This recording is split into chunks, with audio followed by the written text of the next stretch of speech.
Hey everyone, welcome back to our channel. Today, we're diving deep into a story that's as haunting as it is heartbreaking. But before we get into it, if you're new here, don't forget to hit that subscribe button and ring the bell so you never miss an upload. High school sweethearts, a seemingly perfect marriage, and a dark secret that would unravel it all. This is the chilling story of Lynnette Craft, a woman who tried to escape her abusive marriage but met a horrifying end. And the most shocking part, her husband, Tom Craft, is a free man today. Stick around to find out why. The allure of a fairy tale romance. Lynnette and Thomas Craft were the living embodiment of a love story that most people only dream of. Picture this, two kids meeting in the sandbox of their kindergarten, their innocent friendship blossoming over shared crayons and laughter. Fast forward to high school, where their friendship ignited into a passionate romance, complete with stolen glances across the classroom and shy first kisses under the bleachers. By the time they were 21, it seemed like destiny had sealed their fate. They exchanged vows, promising to love and cherish each other in a ceremony that was the talk of the town. Their wedding photos radiated happiness, capturing the essence of young love that had stood the test of time.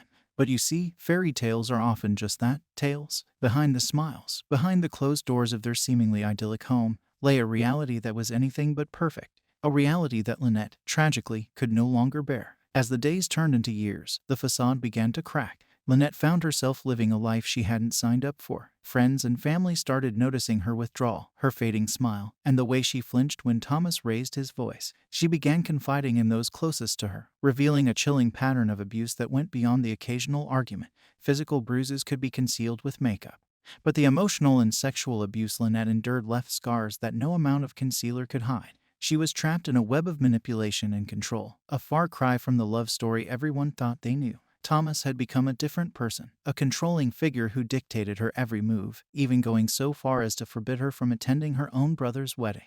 It was a life of isolation, a life where her voice was silenced and her spirit crushed, and it was a life that Lynnette knew she had to escape, not just for her sake but for the future of her two young sons. The clock ticked ominously as Lynnette stared at her packed bags. Her heart pounded in her chest, each beat echoing the seconds that felt like hours. This was it, the night she had been both dreading and yearning for. The night she would reclaim her life and protect her children from a future marred by abuse. Her hands trembled as she zipped up the last bag, glancing nervously at her two sons. Her eldest, just 8 years old but already showing signs of the emotional toll, looked back at her with a mix of confusion and hope. Her youngest, merely 7 months old, was blissfully unaware of the gravity of the moment.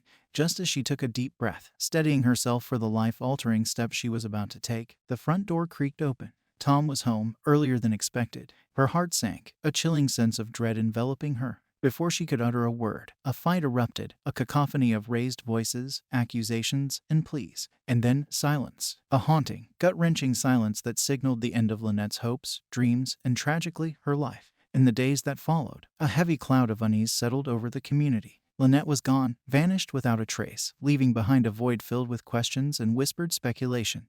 But the most horrifying revelation was yet to come. Thomas Craft, in a shocking confession, admitted to dismembering his wife. His explanation defied belief. He claimed to have found Lynnette dead, a victim of suicide, and took the macabre step of dismembering her to conceal her act. As if the act of dismemberment wasn't chilling enough, what he did next added another layer of horror to this already gruesome tale. He meticulously placed her body parts into multiple trash bags and disposed of them in dumpsters scattered across Ohio and Michigan. It was as if he was trying to erase her existence, piece by piece, bag by bag. But fate had other plans. An employee at one of the businesses, disturbed by a bag that seemed out of place, decided to investigate.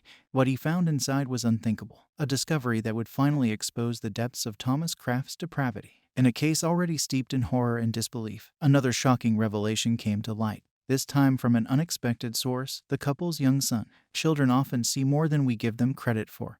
And in this case, the boy had seen something that would haunt him for the rest of his life. He told the police about a disturbing memory, one that would severely undermine his father's claim of innocence. The boy recalled walking in on Thomas watching a video that no child should ever have to know exists, a tutorial on how to dismember a human body. The timing of this viewing was crucial. It was before Lynnette's disappearance, shattering Thomas's narrative that he had dismembered her in a panicked response to finding her dead. This was premeditation, a chilling indication that Thomas had been planning something sinister. The child's testimony added a heartbreaking dimension to this already tragic story. Not only had he lost his mother, but he had also become a key witness in a case against his own father, forever altering his perception of family and trust. In a courtroom buzzing with anticipation, Thomas Craft stood before the judge, ready to enter his plea. But what came next left everyone stunned. Instead of a straightforward admission of guilt or a declaration of innocence, Thomas opted for something far more enigmatic, an Alford plea. For those unfamiliar with legal jargon, an Alford plea is a paradoxical beast. It allows a defendant to plead guilty while still maintaining their innocence. In essence, Thomas was saying, "I didn't do it, but there's enough evidence to prove that I did."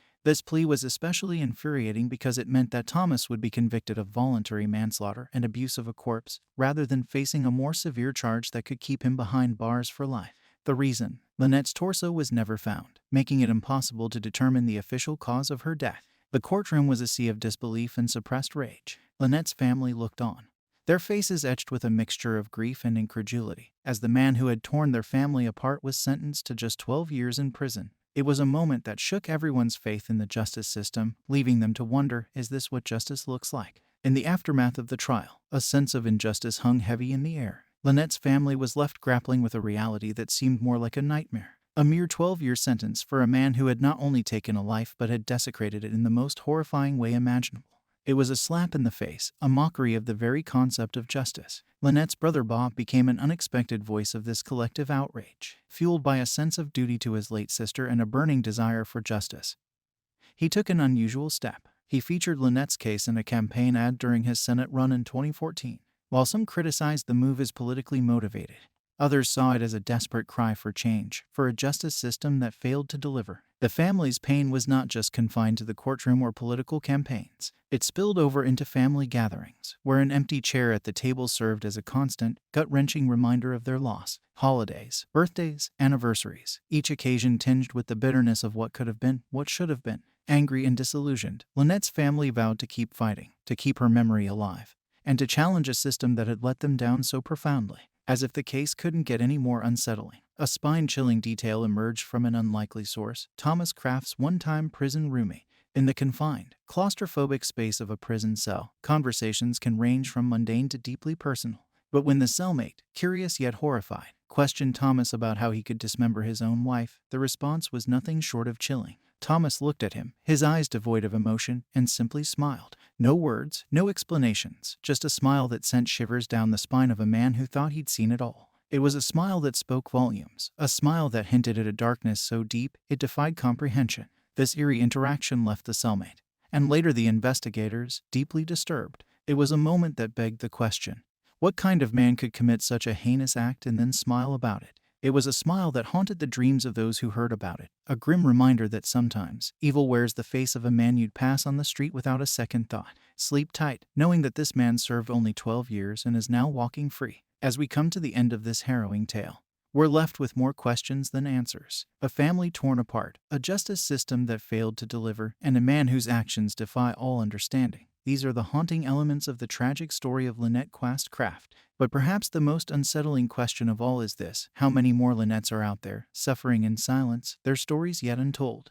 How many more will fall through the cracks of a system that often values technicalities over truth, legal loopholes over justice, in a world that so often turns a blind eye to the suffering of the vulnerable? Let Lynnette's story be a wake-up call. A call to question, to act, and to never forget the lives that have been lost and the justice that remains elusive. Thank you for joining us on this emotional journey. If you found this story as unsettling and important as we do, please share it. Let's keep the conversation going and, hopefully, bring about the change that's so desperately needed. Good night and take care.